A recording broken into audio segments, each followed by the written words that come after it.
ನಮಸ್ತೆ ವೀಕ್ಷಕರೇ, ಕೆಜಿಎಫ್ನ ಗತ ವೈಭವದ ಪುನರ್ಜೀವನಕ್ಕಾಗಿ ನಮ್ಮ ಸ್ವರ್ಣ ಎಕ್ಸ್ಪ್ರೆಸ್ ಕನ್ನಡ ನ್ಯೂಸ್ ಚಾನೆಲ್ನ ಸಂಕಲ್ಪದ 3ನೇ ಹಂತಕ್ಕೆ ಸ್ವಾಗತ. ಕೆಜಿಎಫ್ ಎಂದರೆ ಭಾರತದಲ್ಲಿ ಪ್ರಸಿದ್ಧಿ ಪಡೆದ ಚಿನ್ನದ ಗಣಿ ಪ್ರದೇಶವಾಗಿದ್ದು 2001ರಲ್ಲಿ ಮುಚ್ಚಿದ ನಂತರ ಸಾವಿರಾರು ಕಾರ್ಮಿಕರ ಕುಟುಂಬಗಳು ಬೀದಿ ಪಾಲಾಗಿ ಇಂದಿಗೂ ಸ್ವಂತ ಮನೆಗಳಿಲ್ಲದೆ ಮೂಲ ಸೌಕರ್ಯಗಳ ಸೌಲಭ್ಯ ಸಿಗದೆ ಜೀವನ ನಡೆಸುವ ಹೀನಾಯ ಸ್ಥಿತಿಯಲ್ಲಿದ್ದಾರೆ.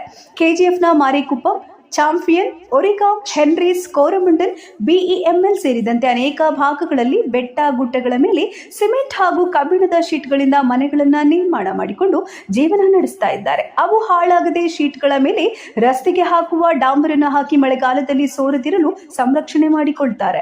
ಗಣಿಯಲ್ಲಿ 100 ಅಡಿಗಳ ಆಳದವರೆಗೂ ಇಳಿದು ಚಿನ್ನವನ್ನ ಹೊರೆ ತೆಗಿತಾ ಇದ್ದ ಕಾರ್ಮಿಕರಿಗೆ ಉಸಿರಾಟದ ತೊಂದರೆಯ ಜತೆಗೆ ಅನೇಕ ಕಾಯಿಲೆಗಳಿಗೆ ತುತ್ತಾಗಿ ಪ್ರತಿನಿತ್ಯ ಜೀವನ್ಮರಣದೊಂದಿಗೆ ಹೋರಾಟ ಮಾಡ್ತಾ ಇದ್ರು. ಚಿನ್ನವನ್ನ ಬೇರ್ಪಡಿಸಿದ ನಂತರ ಉತ್ಪನ್ನವಾಗುವ ಮಣ್ಣನ್ನ ಬೆಟ್ಟಗಳಂತೆ ಶೇಖರಣೆ ಮಾಡಲಾಗಿದ್ದು ಈ ಗುಡ್ಡಗಳನ್ನ ಎಂದಿಗೂ ಸೈನಾಯ್ಡ್ ಗುಡ್ಡಗಳು ಅಂತಾನೆ ಕರೀತಾರೆ. ಈ ಸೈನಾಯ್ಡ್ನಿಂದ ಅತಿಯಾದ ಗಾಳಿ ಬಂದಾಗ ವಿಷಪೂರಿತ ಮಣ್ಣು ಗಾಳಿಯಲ್ಲಿ ಹರಡಿ ಅನೇಕರು ಎಂದಿಗೂ ಕಾಯಿಲೆಗಳಿಗೆ ತುತ್ತಾಗ್ತಾ ಇದ್ದಾರೆ. ಈ ಗಾಳಿಯಲ್ಲಿ ಮಣ್ಣು ಹಾರದಿರಲು ಅನೇಕ ಬಾರಿ ಜಿಲ್ಲಾಡಳಿತ ಮರ ಗಿಡಗಳನ್ನ ಬೆಳೆಸಲು ಪ್ರಯತ್ನಿಸಿದ್ರು, ಆದ್ರೂ ಅದು ಸಫಲವಾಗಿಲ್ಲ. ಗಣಿ ಮುಚ್ಚಿ 23 ವರ್ಷಗಳಾದ್ರೂ ಇನ್ನೂ ಕಾರ್ಮಿಕರಿಗೆ ಗ್ರಾಜ್ಯುವಿಟಿ ಹಣ ನೀಡಿಲ್ಲ. ಕಾರ್ಮಿಕರು ವಾಸ ಮಾಡ್ತಾ ಇರುವ ಮನೆಗಳಿಗೆ ಯಾವುದೇ ಹಕ್ಕು ಪತ್ರವನ್ನು ನೀಡಿಲ್ಲ. ಈಗಲೂ ಕಾರ್ಮಿಕರ ಕುಟುಂಬಸ್ಥರು ಉದ್ಯೋಗಗಳಿಲ್ಲದೆ ಸ್ವಂತ ನಿವೇಶನಗಳಿಲ್ಲದೆ ಜೀವನವನ್ನ ಕಾಲ ಕಳೆದಂತೆ ಕಳೆಯುತ್ತಾ ಬದುಕು ಹಸನಾಗಲು ಜಾತಕ ಪಕ್ಷಿಗಳಂತೆ ಕಾಯ್ತಾ ಇದ್ದಾರೆ. ಚಿನ್ನದ ಗಣಿಯಿಂದ ಸಾವಿರಾರು ಕೋಟಿಗಳ ಆದಾಯ ಪಡೆದ ಸರ್ಕಾರಗಳು ಇಲ್ಲಿನ ಕಾರ್ಮಿಕರ ಪರ ಕಿಂಚಿತ್ತೂ ಗಮನ ಕೊಡದೆ ಕೆಜಿಎಫ್ ಅನ್ನ ಗಡಿ ಪ್ರದೇಶವಾಗಿ ಉಳಿಸಲು ಹೊರಟಿದ್ದಾರೆ ಎಂಬ ಅನುಮಾನ ಎಲ್ಲರನ್ನ ಕಾಡಿದೆ.